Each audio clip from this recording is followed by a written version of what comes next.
भारत की मिट्टी में सदियों से जातिवाद की जड़ें जमी हुई है। दलितों को अछूत मानकर उन्हें इंसान से ज्यादा जानवर समझने की मानसिकता ने समाज को बांट रखा है।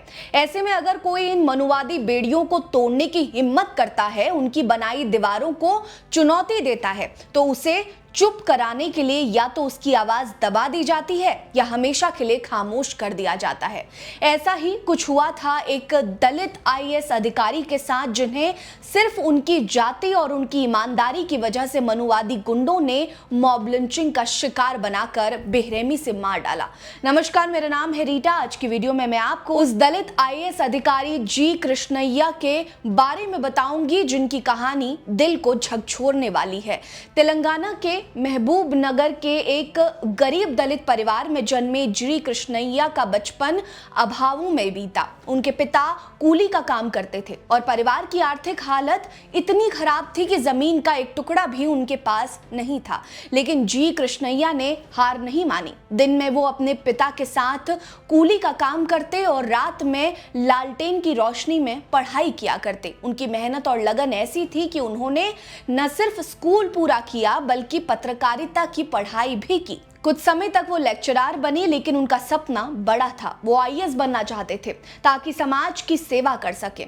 सपनों को सच करने की उनकी जिद रंग लाई। 1985 में कड़ी मेहनत और लगन के दम पर उन्होंने देश की सबसे कठिन सिविल सेवा परीक्षा पास की और बिहार कैडर में आईएएस अधिकारी बने। उनकी पहली पोस्टिंग पश्चिम चंपारण में हुई, जो उस वक्त डकैतों और अपराधियों का गढ़ माना जाता था। लेकिन जी कृष्णैया ने वहां भी अपनी ईमानदारी और मेहनत से लोगों का दिल जीत लिया। वो रोजाना गरीबों और शोषितों से मिलने, उनकी समस्याएं सुनते और समाधान के लिए कदम उठाया करते।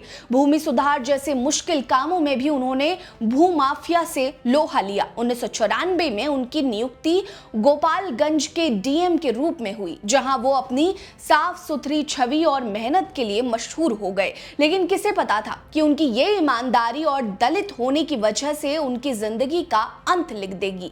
90 का दशक बिहार में माफिया राज और बाहुबलियों का दौर था। उस वक्त छोटन शुक्ला और ब्रिज बिहार प्रसाद जैसे गैंगस्टर्स के बीच रंगदारी और ठेकों को लेकर जंग छिड़ी थी। छोटन शुक्ला ने बाहुबली आनंद मोहन की बिहार पीपल्स पार्टी यानी कि बीबीपी ज्वाइन की, जिससे उसका रसूख और बढ़ गया। 1994 में आनंद मोहन की पत्नी लवली आनंद वैशाली से सांसद बनी और छोटन शुक्ला को केसरिया विधानसभा सीट से चुनाव लड़ने का मौका मिल गया, जो भूमिहारों का गढ़ माना जाता था। लेकिन 4 दिसंबर 1994 को मुजफ्फरनगर में छोटन शुक्ला की गोली मारकर हत्या कर दी गई। इस हत्या के पीछे ब्रिज बिहारी प्रसाद का हाथ माना गया, लेकिन ये कभी साबित नहीं हुआ। इस हत्या ने बिहार में आग लगा दी और जी कृष्णैया की जिंदगी को हमेशा के लिए बदल कर रख दिया। 5 दिसंबर 1994 को गोपालगंज के डीएम जी कृष्णैया हाजीपुर में एक चुनावी मीटिंग में हिस्सा लेकर अपनी लाल बत्ती वाली सरकारी गाड़ी से वापस लौट रहे थे। उनके साथ ड्राइवर दीपक कुमार और बॉडीगार्ड टीएम हेम्बर्म थे। उसी वक्त मुजफ्फरपुर के खबरा गांव के पास नेशनल हाईवे पर हजारों की भीड़ छोटन शुक्ला की शव यात्रा के साथ प्रदर्शन कर रही थी। गुस्साई भीड़ ने लाल बत्ती वाली गाड़ी देखकर उसे मुजफ्फरपुर के डीएम की गाड़ी समझ लिया। भीड़ ने पहले गाड़ी पर पथराव शुरू किया और बॉडीगार्ड को बाहर खींचकर पीटना शुरू कर दिया। ड्राइवर दीपक कुमार ने गाड़ी भगाने की कोशिश की, लेकिन जी कृष्णैया ने अपने बॉडीगार्ड को बचाने के लिए गाड़ी रोकने का आदेश दिया और ये उनका आखिरी फैसला साबित हुआ। भीड़ ने उन्हें गाड़ी से खींच लिया और बेरहमी से पीटना शुरू कर दिया। वो चीख चीख कर कहते रहे कि मैं मुजफ्फरपुर का डीएम नहीं हूं, गोपालगंज का डीएम हूं। लेकिन किसी ने उनकी नहीं सुनी। ईंट पत्थरों से उनको इतना मारा कि उनका चेहरा खून से लथपथ हो गया। आखिर में एक गोली उनकी कनपट्टी में मार दी गई। जब दीपक लौटा तो वो एक गड्ढे में बेजान पड़े थे। अस्पताल ले जाते वक्त 35 साल के जी कृष्णैया ने दम तोड़ दिया। आईएएस अधिकारी के इस हत्याकांड ने पूरे देश को हिला कर रख दिया। जी कृष्णैया की ईमानदारी और और सादगी ने उन्हें लोगों का मसीहा बना दिया था। उनकी हत्या के लिए बाहुबली आनंद मोहन को मुख्य आरोपी बनाया गया, जिन पर भीड़ को उकसाने का आरोप था। 2007 में पटना की निचली अदालत ने आनंद मोहन और उनके कुछ साथियों को फांसी की सजा सुनाई, लेकिन 2008 में पटना हाईकोर्ट ने इसे उम्र कैद में बदल दिया। आनंद मोहन की पत्नी लवली आनंद, छोटन शुक्ला के भाई मुन्ना शुक्ला और अन्य को सबूतों के अभाव में बरी कर दिया गया।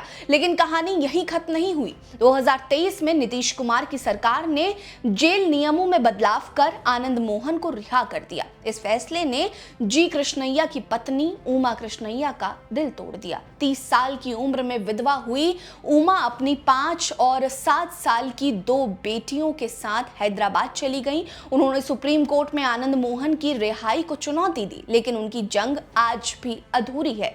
जी कृष्णैया की कहानी सिर्फ एक हत्या की दुखद घटना नहीं है, बल्कि एक दलित के संघर्ष, हिम्मत और समाज सेवा की मिसाल है।